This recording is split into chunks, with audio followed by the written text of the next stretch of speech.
प्रभु राम देव भगवान अल्लाह खुदा ईश आदि नाम एक ही शक्ति के हैं। वो कैसा है, कहां है, कैसे मिलता है, किसने देखा है? ये प्रश्नवाचक चिन्ह पूर्ण रूप से हटाने के लिए अवश्य सुनिए जगत गुरु तत्वदर्शी संत रामपाल जी महाराज के अमृत वचन, सर्व पवित्र धर्मों के पवित्र शास्त्रों के आधार पर। अब वो इतने मान बढ़ाई में इंसान इतना अंधा हो जाता है और भूल जाता है भगवान को। अब राणा ने सोची कि आज तया बचगी भाई, क्यों कर बात बनी, आपको इसको फिर देखता हूं। एक दिन क्या किया, सपेरा बुलाया उसने, अरे डक में तू के लाया था, अगदी सांप आपके सामने सर्प मैंने डाला। उसने कहा कि अब एक ऐसा विष दे दे मुझे लाके, एक के घूंट में मर जा। ऐसा विष ला दिया उसने और मीराबाई के पास गया तलवार लेके और साथ में विष एक कप के प्याले में डाल के और कहा, मीराबाई इस विष ने पी ले और नहीं तेरी गर्दन काटूंगा, आज तेरी मौत खरी है, कोई सा स्वीकार कर ले, चाहे तो तलवार से काटूंगा या फिर इस विष ने पी ले। मीराबाई ने सोची तलवार से तो दर्द होएगा और इसने पी लूंगी। उन्हें लेकर प्याला करके मालिक को याद और पी की। और वो खड़ा खड़ा देखे, वो मरी तो कोई ना, आध घंटा हो गया, 2 घंटे हो गए, कोई ना मरी। आय हाय, कहते हैं मीराबाई को मारन लागे, जहर का प्याला प्यारे, पीवत ही अमृत हो लाग्या, हो गया सर्द ही यारे, मन तू पावेगा अपना किया रे, भोगेगा अपना किया रे। कहते मीराबाई को मारन लागे, जहर का प्याला प्यारे और पीवत ही अमृत हो लाग्या, हो गया सर्द ही यारे। कहा तो उस विष ने बेचैनी बनानी थी, उसको तड़फाना था और कहते अमृत की तरह ठंडा कर दिया कलेजा मीराबाई का परमात्मा की दया से।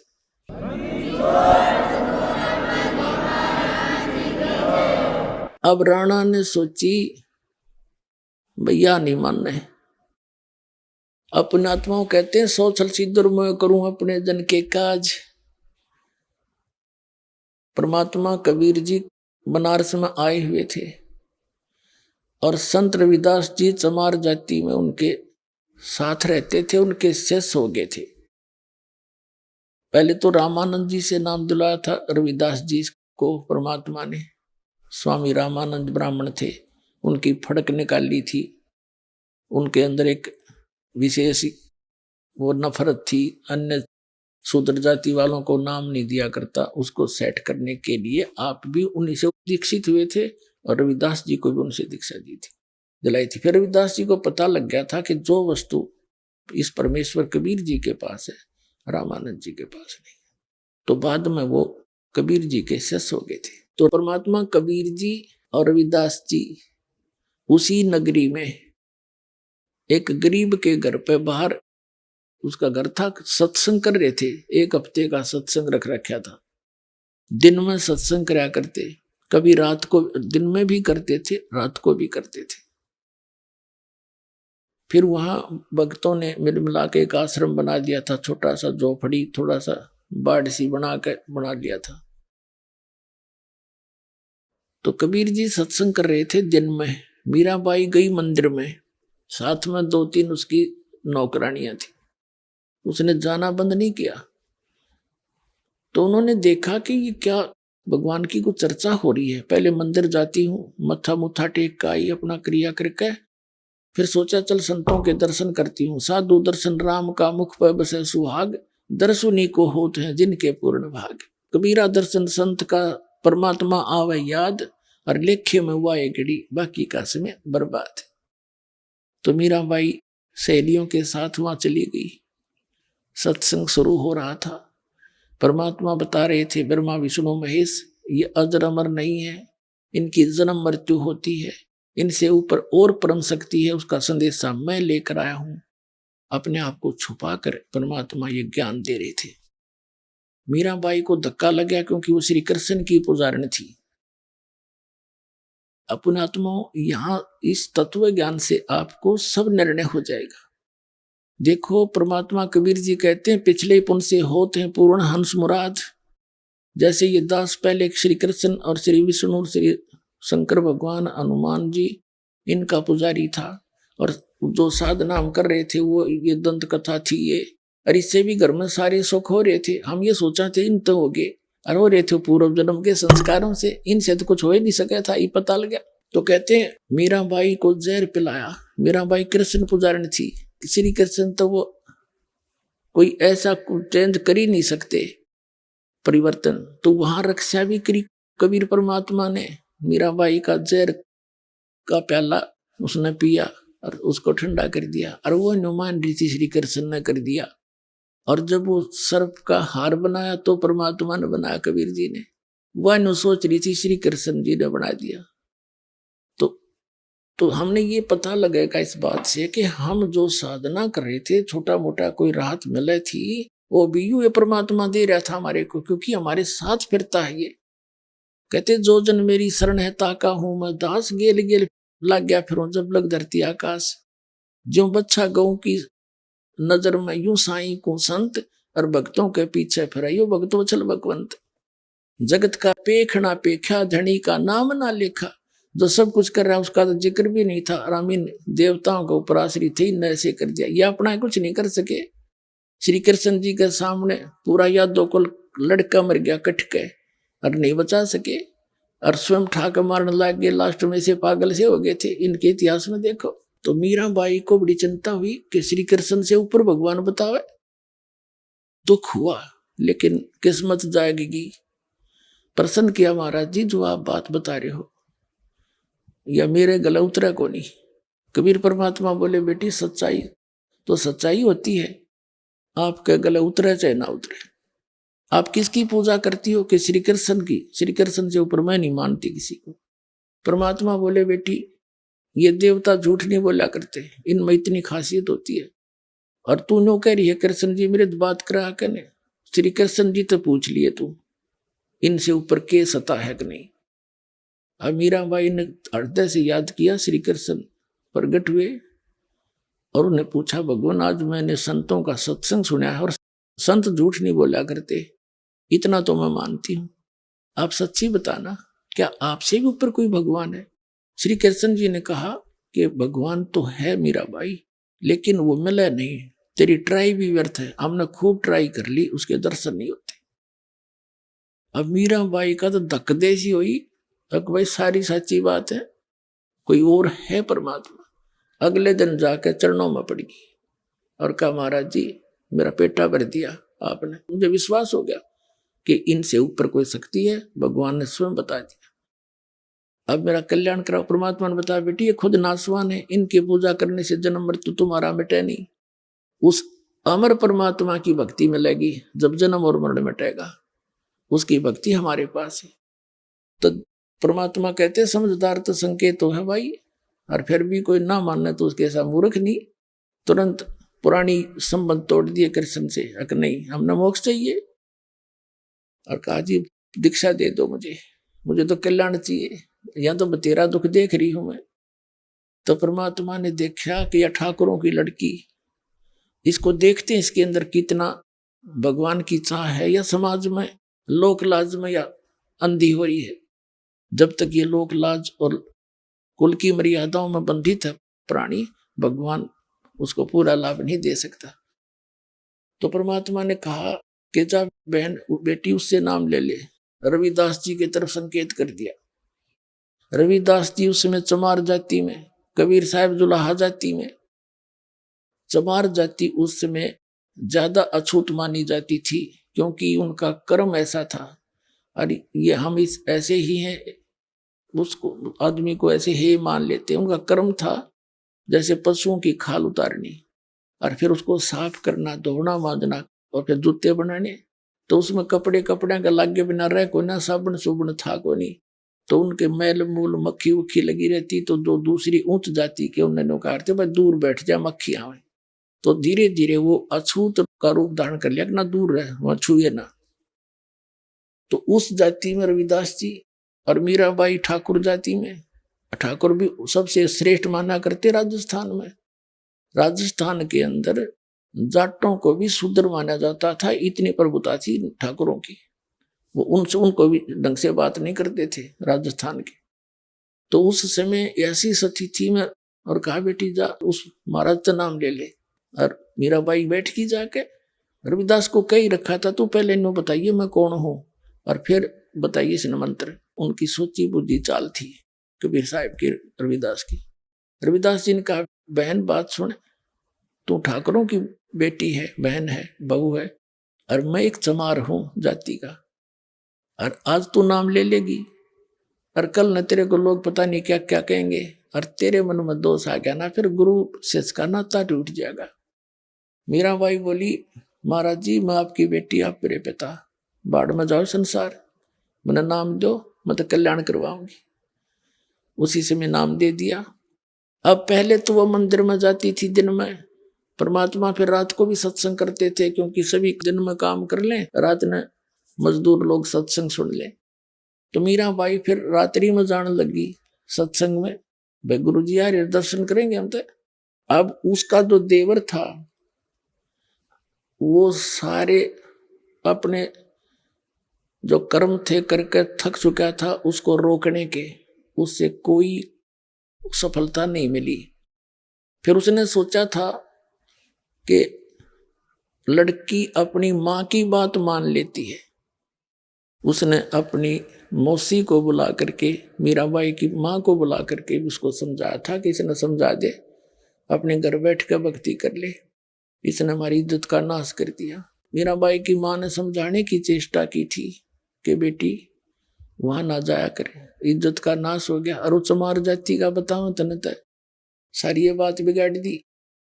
तो क्या आपस में क्या बातें हुई, एक शब्द सुनाते हैं। अब मीराबाई की माता कहती है सत्संग में जाना मीरा छोड़ दे, सत्संग में जाना मीरा छोड़ दे, आए मारी लोग करें तकरार, सत्संग में जाना मीरा छोड़ दे, आए मारी लोग करें तकरार, सत्संग में जाना मेरा ना छोटेरी, सत्संग में जाना मेरा ना छोटेरी, हारी चाहे जड़ के मरो सन सारे, सत्संग में जाना मेरा, हारी चाहे जड़ के मरो सन सारे, सत्संग में जाना मेरा ना छोटेरी, थारे सत्संग के राय में, थारे सत्संग के राय में, हाय वहाँ पर रहते हैं काले नाग, कोई कोई नाग तन डस लेवे, आए वहाँ पर रहते हैं काले नाग, कोई कोई नाग तन डस लेवे, जब गुरु मारे मेरे करी, जब गुरु मारे मेरे करी, हारी वे तो सरप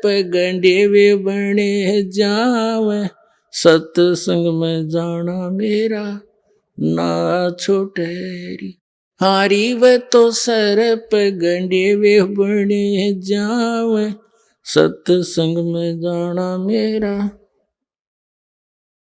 थारे सत्संग के राय में, थारे सत्संग के राय में, आए वहाँ पर रहते हैं बबरी शेर, कोई कोई शेर तन खा लेवे, आए वहाँ पे रहते हैं बबरी शेर, कोई कोई शेर तने खा लेवे। जब गुरु मारे मेरे कररी, जब गुरु मारे मेरे कररी। हारी वे तो शेरों के गिदड़ बने जाव, सत्संग में जाना मेरा ना छुटेरी। हारी वे तो शेरों के गिदड़ बने जाव, सत्संग में जाना मेरा ना छुटेरी। थारे सत्संग के बीच में है, थारे सत्संग के बीच में आए वहाँ पर रहते हैं साधु संत, कोई कोई संत तने ले रमे। आए वहाँ पर रहते हैं साधु संत, कोई कोई संत तन ले रमे। तेरे री मन में माता पाप हैरी, तेरे री मन में माता पाप हैरी।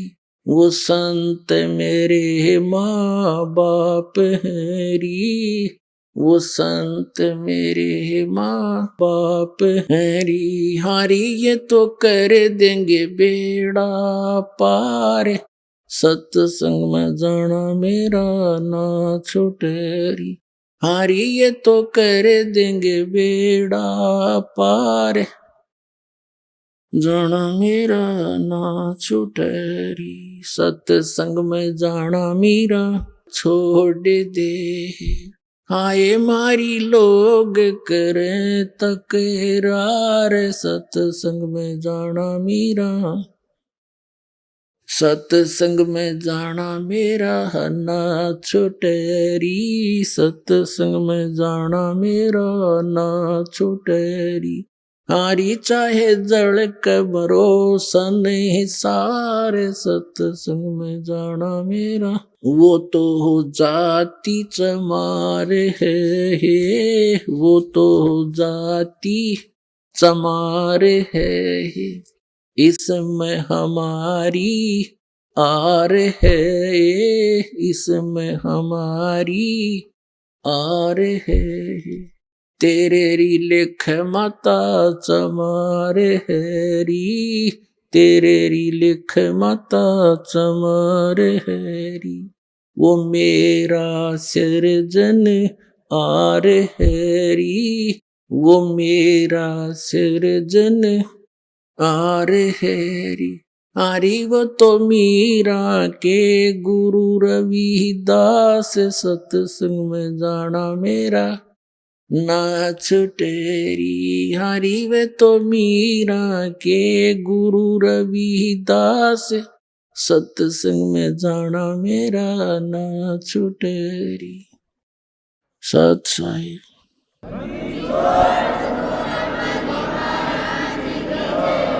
अपने आत्माओं, वैसे तो मीराबाई जी का और भी आगे बहुत बड़ा कथन है, क्योंकि आप जी ने अभी इनकम्प्लीट स्टोरी सुन रखी है सारी ही सारी।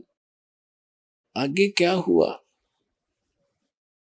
मीराबाई जी को बहुत तंग किया करते थे। मीराबाई ने सोचा ये रोज दुखी रखे, ज्ञान ऐसा मिल गया है, अपनी भक्ति कहीं और कर लूंगी, परमात्मा साथ रहेगा, गुरु जी ने कह रखा है। तो मीराबाई घर त्याग कर चल पड़ी। आगे जाकर क्या देखा, एक साधु था, संत, और वो नकली डुप्लीकेट संत था, ड्रामा करता था, कैसे गुफा में रहता था। और वहां उसके लिए एक प्रसिद्ध था कि भाई वो संत औरत के दर्शन नहीं करता। मीराबाई गई, वहां कुछ भक्त बैठे थे गुफा में, शाम के समय आता था, उसने कोई समय फिक्स कर रखा था अपने दर्शन देने का। तो उन्होंने पूछा मीराबाई से कि कैसे बैठे हो भक्तों। उन्होंने बताया बहन ऐसे ऐसे एक संत है, उसके दर्शन करेंगे। वो बोली मैं भी दर्शन करूंगी। मीराबाई से उन्होंने कहा कि नहीं, वो औरतों को दर्शन नहीं देता, पुरुषों को देता है। मीराबाई बोली कि मैंने तो सुना है पुरुष एक ही है और सब उसकी पत्नी है, वो एक ही पीव है सबका, एक मालिक है, क्योंकि परमात्मा का ज्ञान ऐसा है। ये तो बच्चा रहा दे नकलियां न थे। तीनों बोली भाई मैं तो दर्शन करके जाएंगी जब दूसरा भगवान आड़े बैठे थे, पुरुष अगर यही है तो फिर मैंने धक्के खाने की क्या जरूरत है। जब यू पुरुष है, यू परमात्मा है, तो बैठी मैं तो उसके दर्शन करके जाएंगी। उसके पास संदेश आ गया, एक बाई है और ऐसे ऐसे कह रही है। उसके भी कान खड़े हो गए, अगर मैं दर्शन करके जाएंगे। वो आ गया बाहर। मीरा बाई बोली भाई मैंने तेनू सुना, तू क्या है, इस शरीर से पुरुष मानता अपने आप को, कल मृत्यु कबो जाकर गद्दी बनेगी तू, फिर कहाँ गया तेरा पुरुष बना। डले डोन लाग रहा, आ मेरी गेल तेन भगत संत ते मिलाऊंगी। उसकी भी चौन तोड़ दी। अरे पुरुष तो कोई एक है और तू नफरत करता औरतों से, तो क्या आत्मज्ञानी है फिर। पुणात्माओं जैसे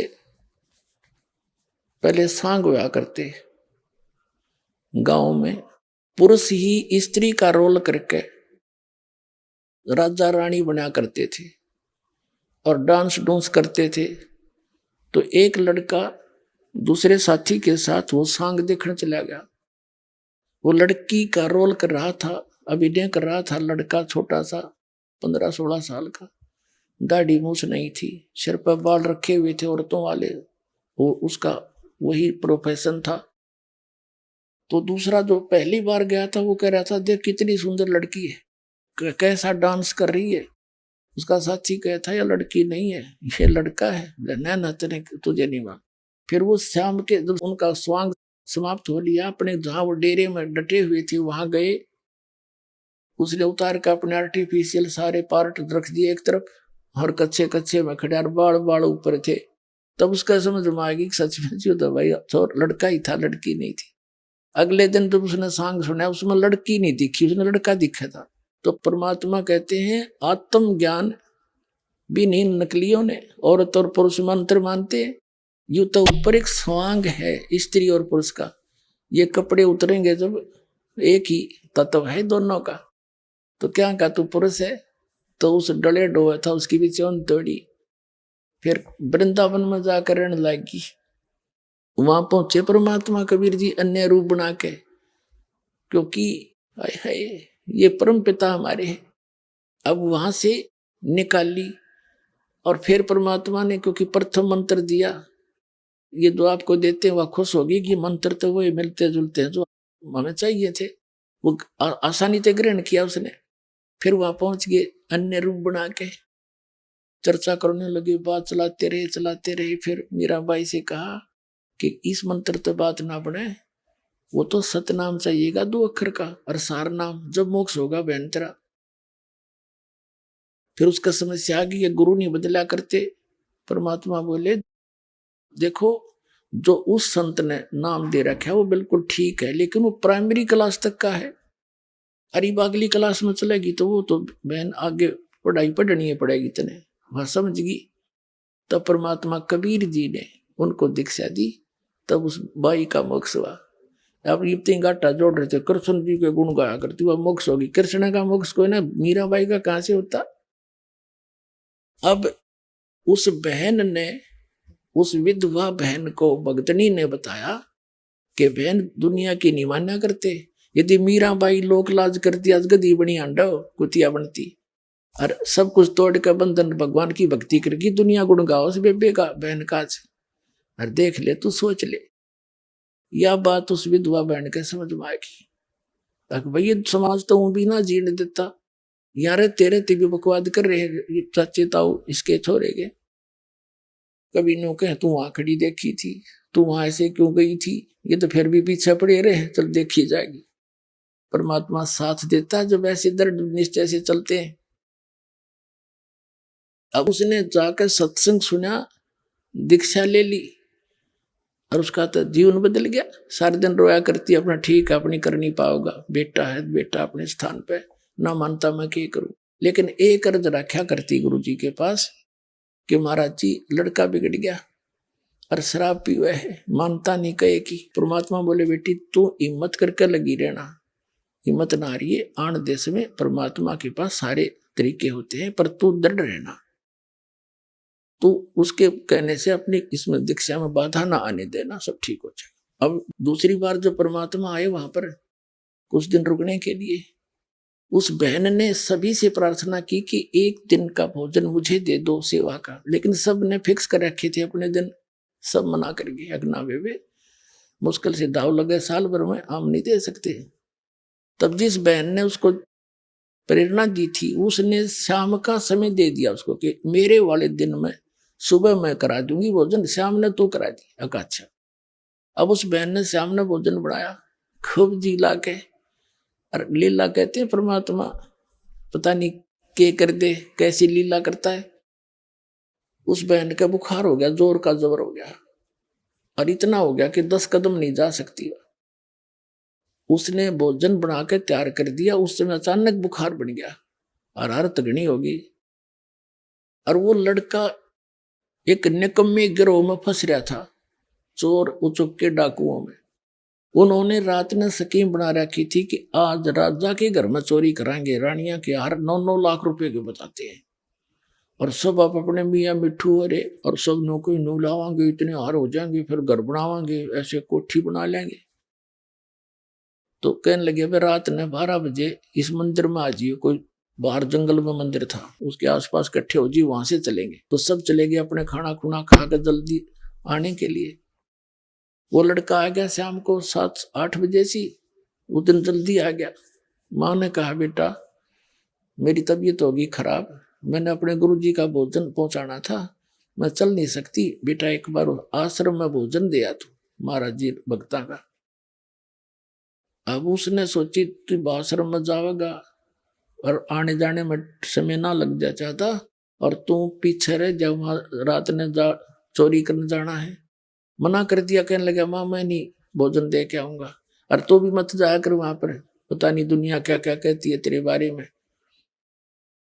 उस माँ ने कहा बेटा मेरी इज्जत रख दे तू, आज हाथ जोड़ के तो मैंने समय मांगया है, और आगे मुझे कोई टाइम नहीं देगा। एक दिन का भी गुरुजी भूखे रह गए थे, और सब जा चुकी हैं वहां सत्संग में, मैं अकेली रहेगी पाछे थे। बेटा मैं चल नहीं सकती, बहुत कुछ कहा पर वो मानना नहीं। फिर वह रोने लगी बैठ के, हे भगवान आज किसे कर्म फूटे मेरे। तो उसने सोचा लड़के ने कि अब माँ रोएगी सारी रात, तो लगेंगी 10-20 मिनट आध घंटा, तो फटाफट पकड़ा है बहुत टाइम से। वो लेकर अगला दे कहाँ है, वो उसने बांध कर रख रखा था लेकर। अब वो प्रतिदिन एक का प्रार्थना करा करती, परमात्मा मेरा तो एक है बेटा, धन जो भी है वो सुधर जा। तो उन आश्रम वाले भक्तों ने माइयों ने सोचा, आकाश से सुन दी भगवान गुरुजी ने, उसका लड़का लेके आ गया भोजन, रान लग गया तो फिर इस पर असर भी पड़ेगा। तो गुरुजी से बताया जी उसका रामो नाम था, अगर रामो का लड़का आ गया, आपने बड़ी दया करी, बहुत रोया करती, इस बात की मारी किसी प्रकार सुधर जाओ।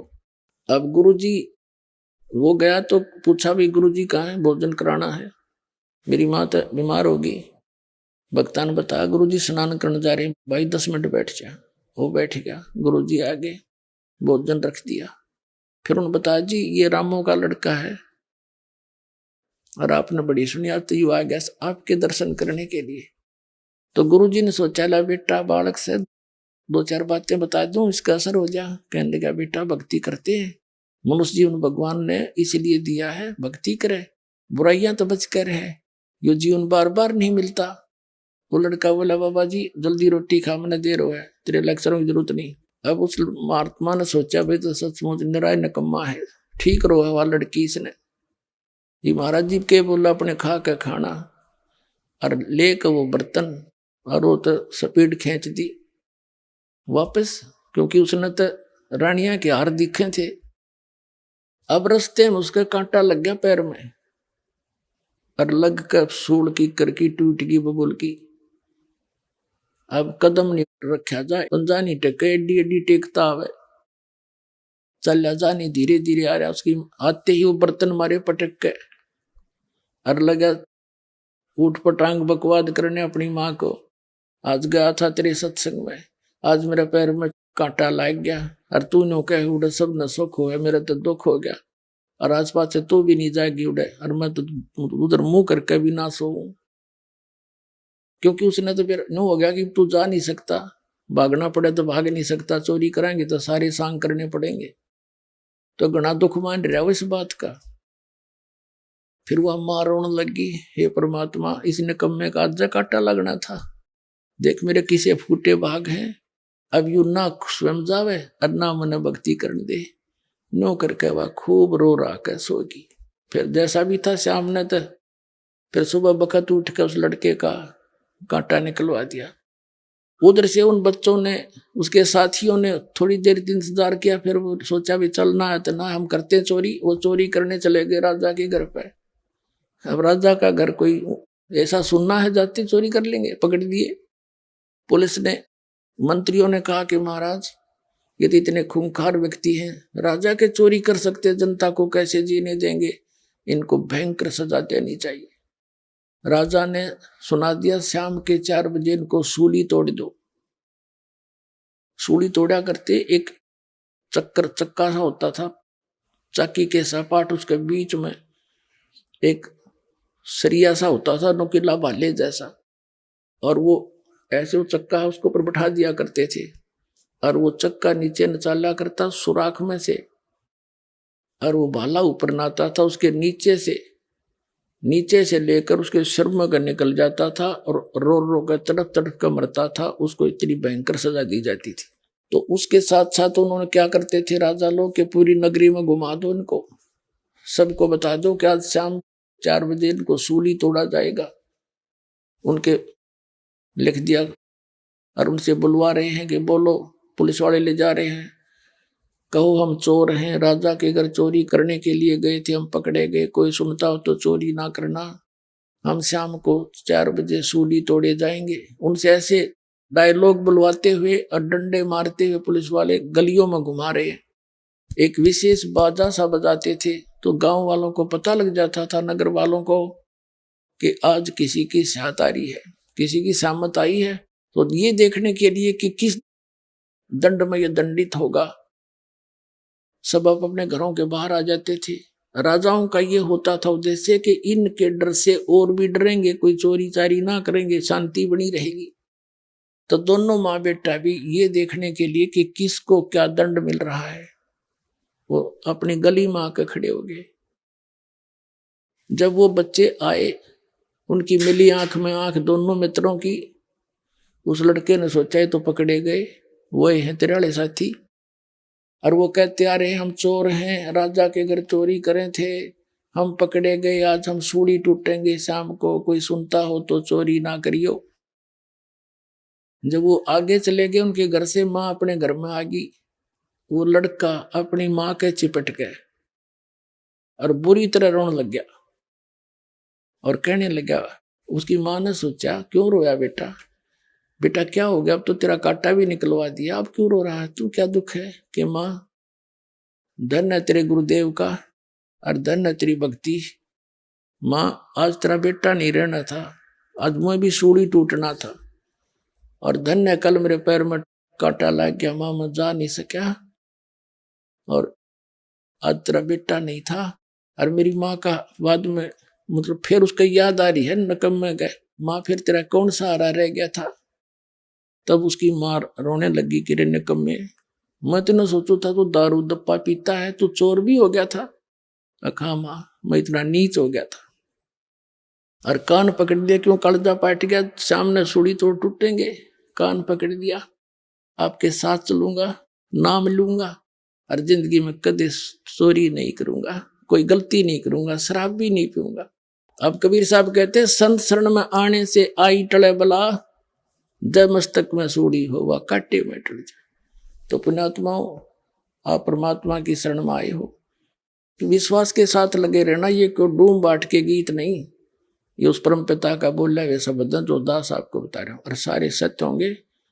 पूरी विश्वास के साथ लगे रहना। बोलो सतगुरुदेव।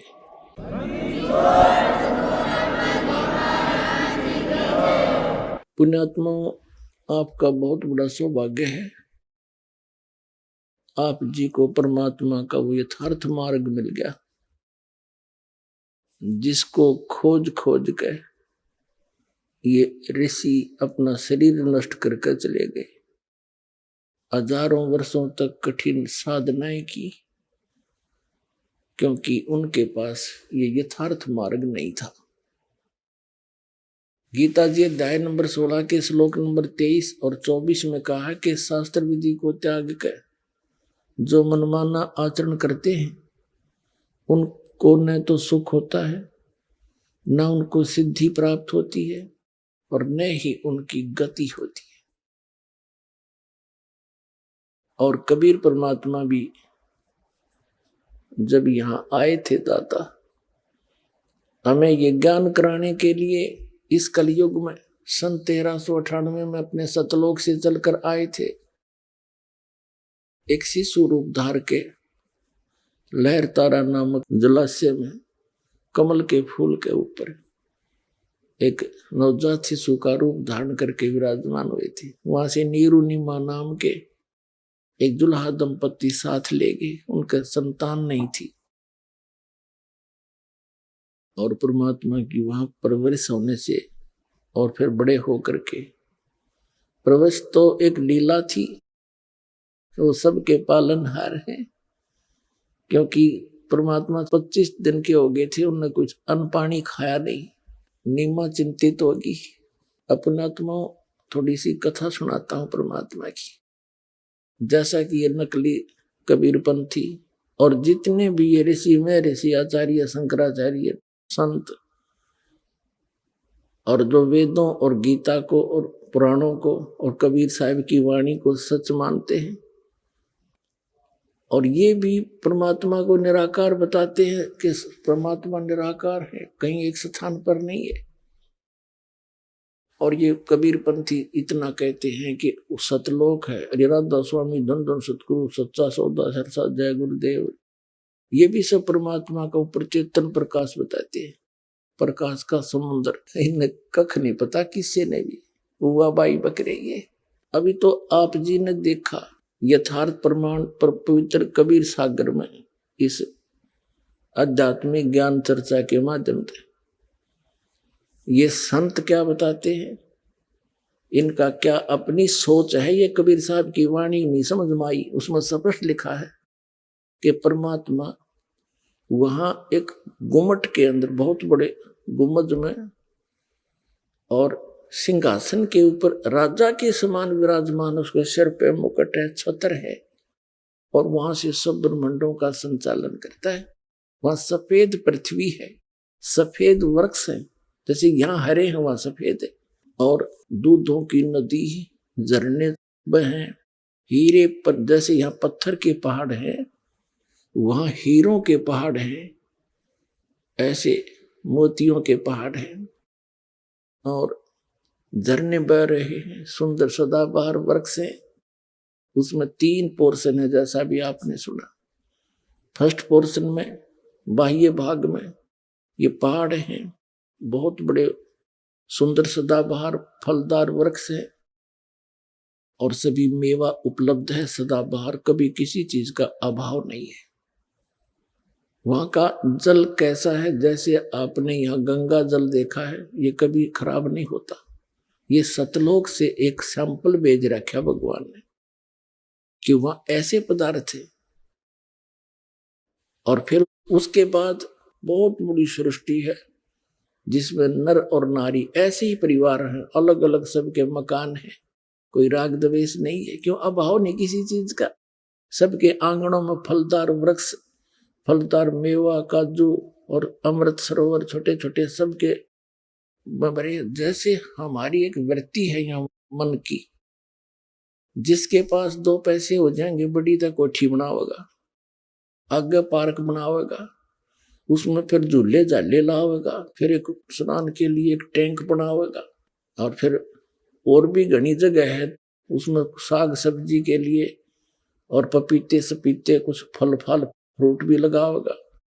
तो ये तो एक डुप्लीकेट सा काम है। वहां एज इट इज हम देख कर आए थे, जिसको आज हम यहाँ चित्रार्थ करने की कुचेष्टा कर रहे हैं, वो है ही नहीं वो वस्तु।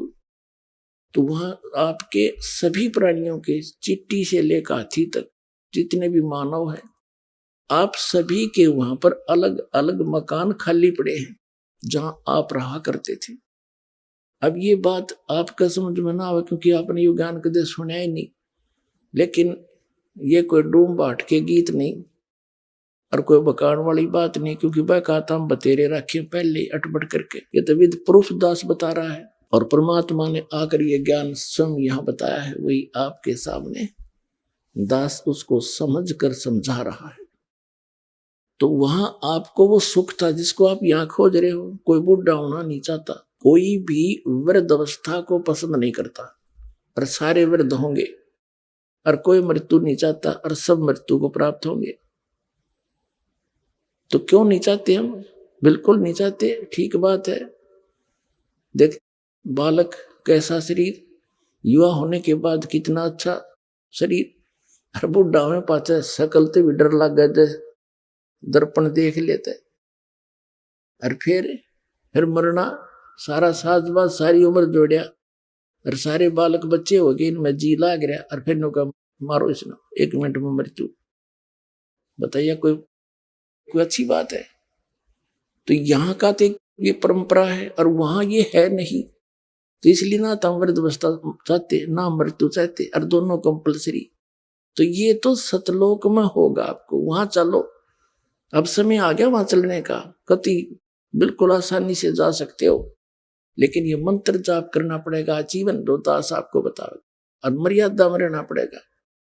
आपको यहाँ तो सुख देंगे ही देंगे, और फिर वहां देखना सतलोक में। अब प्रसंग चल रहा था कि परमात्मा सतलोक में कैसा है और कौन है वो,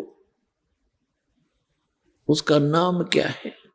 अभी तो आपने कबीर सागर में देखा, धर्मदास जी को परमात्मा स्वयं लेकर गए, कबीर परमेश्वर जी, और वहां जाकर उसने क्या आंखों देखी, फिर वर्णन किया ज्ञान प्रकाश कबीर सागर में, बौद्ध सागर के खंड में,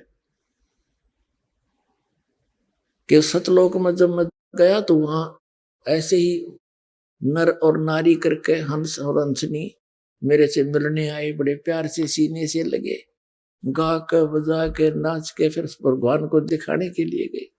वहां क्या देखा कबीर साहब, वो जो नीचे से जिंदा महात्मा के रूप में आया था, वो बैठा उस ब्रह्मांड के सिंहासन पर, असंग ब्रह्मांड के कंट्रोलर के सिंहासन पर, और सिर पर छत्र है, सिर पर मुकुट है। वहां सफेद धरती है, सफेद भूमि है, सफेद वृक्ष है, और सभी नर आकार है। उनके गले में रत्नों की माला है, उनकी माथे की शोभा बता रखी, उनके नाक बता रखे, ग्रहण माने नासिका, और बड़े सुंदर हैं। और ये नकली कबीर पंथी या जितने भी संत पंथ हैं, ये सभी बताओ भगवान निराकार है। पुण्यात्माओं, परमात्मा का पाना और सतलोक जाना कति आसान है, इसमें तो कोई बाधा ही नहीं बनेगी, क्योंकि जब आप यहाँ के दुख से परिचित हो जाओगे और वहां के सुख से और प्रमाण से ही तो आपको पता लग जाएगा। पुण्यात्माओं, देख परमात्मा ने कितनी दया कर रखी है आपके ऊपर, आप कितने लाडले हो उस परमात्मा के बच्चे, बहन और भाई जितने भी यहाँ आए हैं।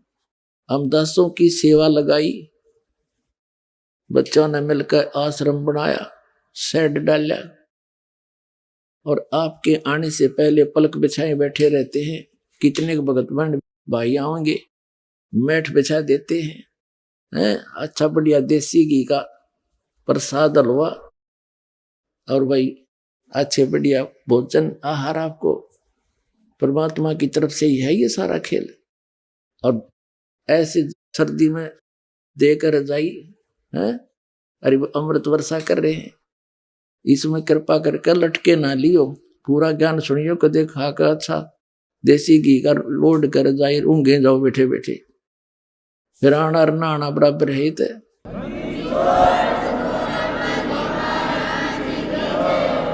कबीर साहब कहते हैं, निंद्रा काल जाल है भाई, जो सोवत हैं सो खोवत हैं, जागत है सो पावत हैं। तो जागो ही वैसे भी जागो, अरे नींद ने भी थोड़ा कंट्रोल करो, और सुनो अमर कहानी उस परम पिता की। आपको प्रमाण दिखाते हैं। पुण्यात्माओं, ऐसा सीजन, ऐसा एटमॉस्फेयर, मीठी मीठी सर्दी और सारी व्यवस्था है, और परमात्मा की भक्ति, वो अमर कथा, वो अमृत वर्षा उस सत्संग की जिसकी आत्मा को युगों युगों से भूख है, यहां तृप्त हो रही है वो। तो इस आत्मा ने सुआओ मत, जागृत रखो और सुनो उस परमात्मा की अमर कहानी। तो पुण्यात्माओं, परमात्मा का पाना सब तो आसान है, क्योंकि इसमें कुछ करना है को नहीं, नाम जाप करना बस। नाम चलते फिरते उठते बैठते मर्यादा में रहना है, और जैसा परमात्मा आपको वित्त दे उसमें से दान भी करना है, क्योंकि धर्म तो धसके नहीं धसके तीनों लोग, और खैराए तुम्हें खैर है कीजिए आत्म पोख। तो जो परमात्मा आपको लाभ देगा उससे दान भी करना है, क्योंकि दान से ही धन मिलता है। कबीर साहब कहते हैं, चढ़ी चौंच भर ले गई और नदी ना घट्यो नीर, दान दिए धन घटे नहीं, कह रहे साहिब कबीर। तो इस प्रकार इस तरह से परमात्मा का पाना कति आसान है।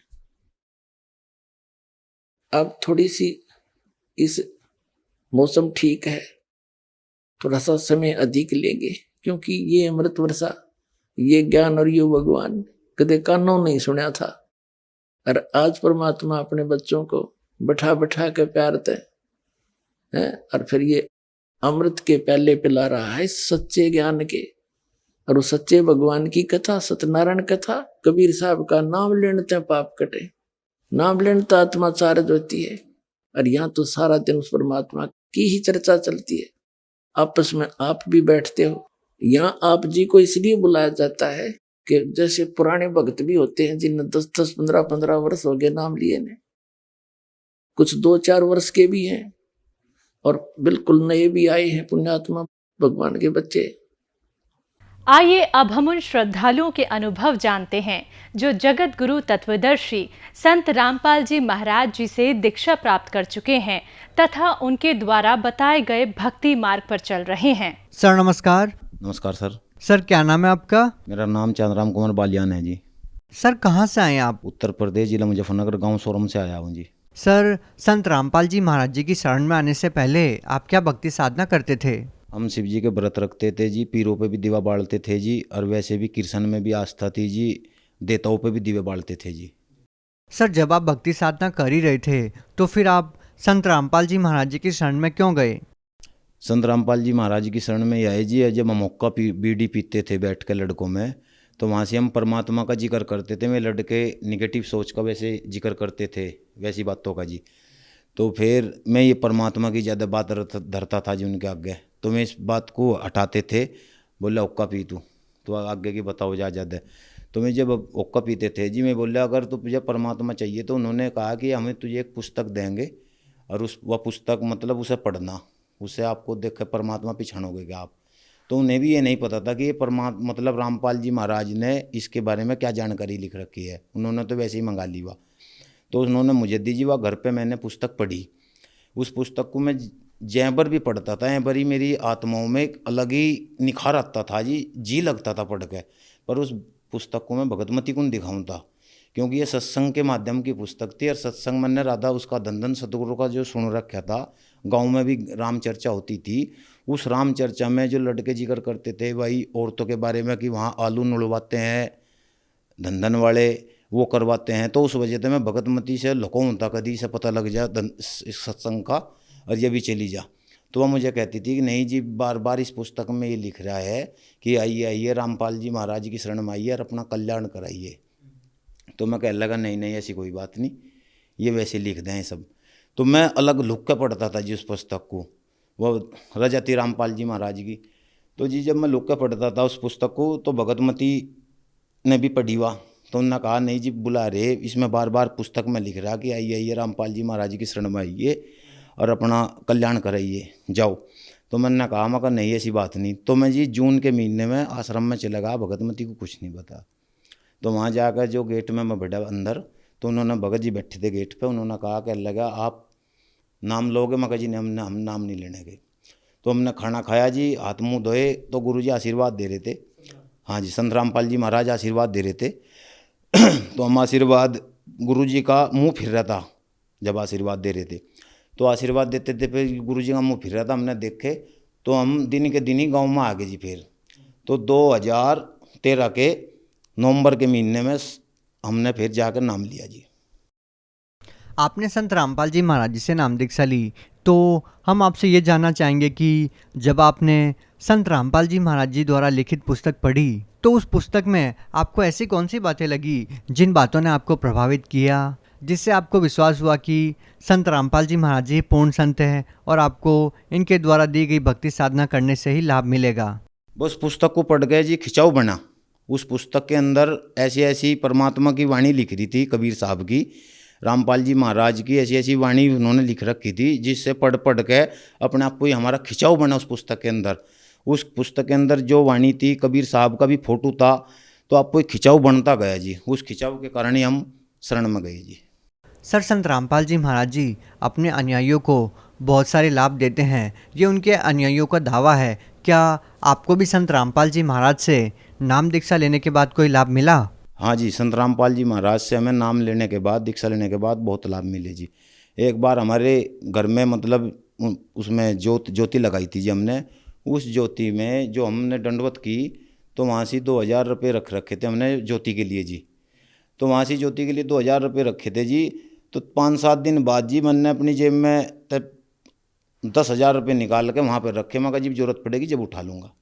तो वहाँ से मुझे 5500 रुपये, उस 2000 से अलग 5500 रुपये और धरे मिले जी। तो मैंने भगतमती को बताया, उसे विश्वास नहीं आया जी। तो फिर भगतमती ने 1-2 जगह और बताया, मैं बोले कह लगा तुम धर का भूल गए होंगे। मैं कह लगे वो तो हमें पता जी, हम धर का भूल ले या नहीं भूल ले, कि इतने बड़े तो हम सेठ नहीं जो दर भूल लेंगे पैसों को। एक हमारे 12 का ट्रॉली खड़ी करता था जी।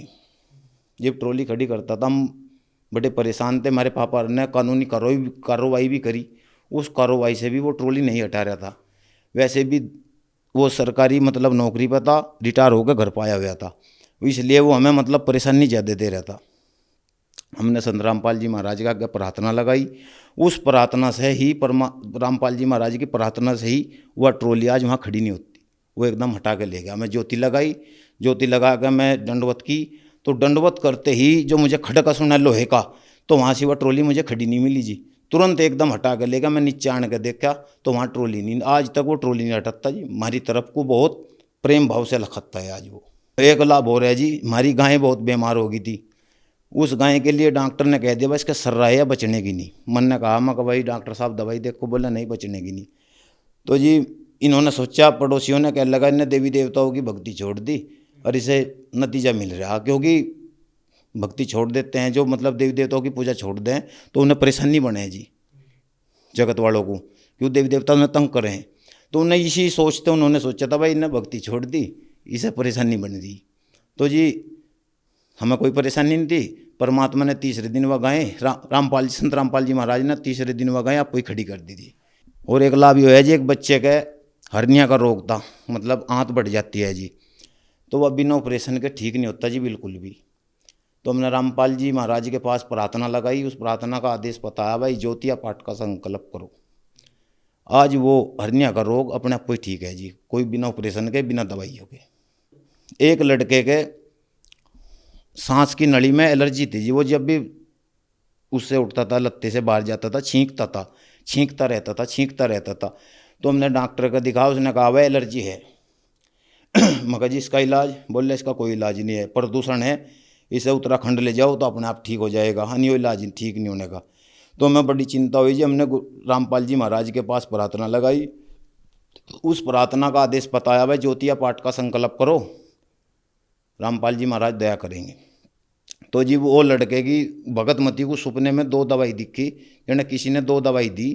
तो उसने मुझे कहा 2 दवाई दी होगा काम, सपने में बोल रही वाह। अब मुझे उसकी आवाज़ सुन रही, मैं जाग रहा था कि वो लड़का सांस खींच खींच के ले रहा था जी। तो हम अगले दिन डॉक्टर के पास गए, उस डॉक्टर ने 2 ही दवाई दी और आज वो लड़के का धीरे धीरे उसकी सांस की नली पर तो सोई उतरेगी जी। आज वो लड़का बिल्कुल नॉर्मल है। यानी सांस की मतलब यह बीमारी ऐसी होती है जी, या ठीक नहीं होती, ये दम्मे का असर हो जाता है जी। एक लाभ हो रहा है जी, जब मैं रामपाल जी महाराज से नाम दीक्षा ली तो मैं घर पर आया तो मैं हमारी मम्मी जी के पित्तर का बहुत तगड़ा असर था जी। वह माड़ी माड़ी बार में बेहोश हो जाती थी, माड़ी माड़ी बार में जबड़ी भींच लेती थी, घर में कोई खुशी होती थी जी भी वो परेशान होती थी। हमारे पापा गैल भी लड़ पड़ती थी, मेरी डब को भी लड़ती थी। तो जी जो रामपाल जी महाराज से अमृत जल प्रसाद के रूप में मिलता है, वो उसके मुंह में 2 ढक्कन डाला, हमें आज तक कोई परेशानी नहीं, उसका सारा ये रोग खत्म हो गया हमारी मम्मी का। सर मैं एक लाभ आपको और बताता हूँ। हम हुक्का बीड़ी बहुत पीते थे। हुक्का तो हम बहुत चाह कर पी रहे थे जी, हमारे हाथ भी पेड़े लाल हो जाते जी हुक्का पी के। हमारे बाबा भी पिया कर था, मैं भाई तुम हुक्का तो भरा करोगे, हुक्का पियो। और कहता था भाई बुराइयों से बचो, और हम हुक्का पियाते थे। तो जी सर हुक्का जब हम रामपाल जी महाराज की शरण में गए, जब सर आज तक हम हुक्का हम बीड़ी का हाथ भी नहीं लगाते जी, हमारे बच्चे भी हाथ नहीं लगाते, उन्होंने नाम दीक्षा ले रखी। सर संत रामपाल जी महाराज जी ने आपको इतने सारे लाभ दिए, तो आप भगत समाज को क्या संदेश देना चाहते हैं?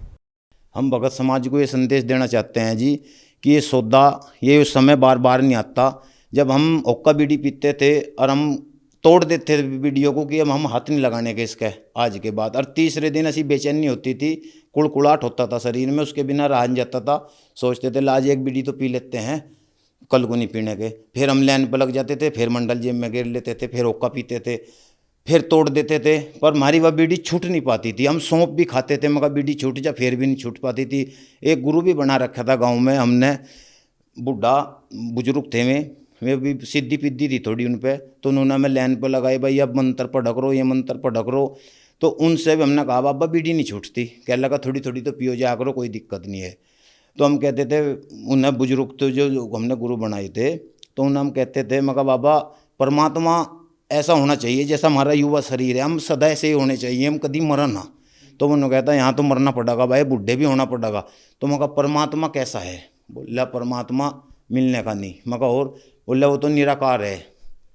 तो फिर हम नहीं फिर पीछे हट जाते थे जी। चाह बढ़ती थी परमात्मा के बारे में, तो शांति नहीं मिलती थी उनके पास थे। मतलब कुछ जो हम प्यास से जाते थे मगर भाई कुछ पकड़ करें वहाँ से, तो वहाँ से हमें कोई ऐसी उम्मीद नहीं थी मिलती जहाँ से हमें संतुष्टि देवें। रामपाल जी महाराज के पास आकर हमें वे शांति मिली, संतुष्टि मिली, और वो पूर्ण गुरु मिला जिससे हमें सारे दुख दूर हुए। कैंसर सार के भयंकर दुख दूर हो लग रहे, एक्सीडेंट तक बंद हो गए होने, परमात्मा की शरण में आए थे। आप भगत समाज को क्या संदेश देना चाहते हैं? भगत समाज को हम ये संदेश देना चाहते हैं कि ये समय बार बार नहीं आने का। आइए संत रामपाल जी महाराज की शरण में आ जाओ। ये समय बहुत बढ़िया चल रहा है, सतयुग जैसा माहौल आने लग रहा है। परमात्मा समय समय बार बार ये मौका नहीं देते। ये बहुत पुण्यकर्मी प्राणियों को ये समय मिलता है। अपनी मतलब आओ और अपना कल्याण करवा लो परमात्मा की शरण में आने के। ये रामपाल जी महाराज कोई आम आदमी नहीं है, इनके शब्द में पावर है। वह पावर है जो सिर पर हाथ धरते हैं, आत्मा को शांत कर देते हैं, उनके विकार खत्म कर देते हैं। सर जो लोग संत रामपाल जी महाराज जी से नाम दीक्षा लेना चाहते हैं, वो उनसे नाम दीक्षा कैसे प्राप्त कर सकते हैं? जो लोग संत रामपाल जी महाराज से जुड़ना चाहते हैं, गांव-गांव में आज छतरी लगी हुई है, उस पर जो टीवी चलता है, टीवी पे चैनल आते हैं, उनमें परमात्मा संत रामपाल जी महाराज का जो प्रोग्राम आता है, सत्संग आता है, उस पर एक पीली पट्टी आती है। उस पीली पट्टी पे नंबर चलते रहते हैं, उन नंबरों पे फ़ोन करो, नाम दीक्षा लो और अपना कल्याण करवाओ। जी धन्यवाद। सत्संग।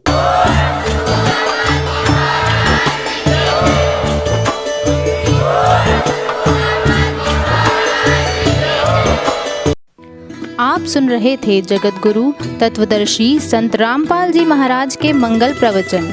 अधिक जानकारी के लिए संपर्क करें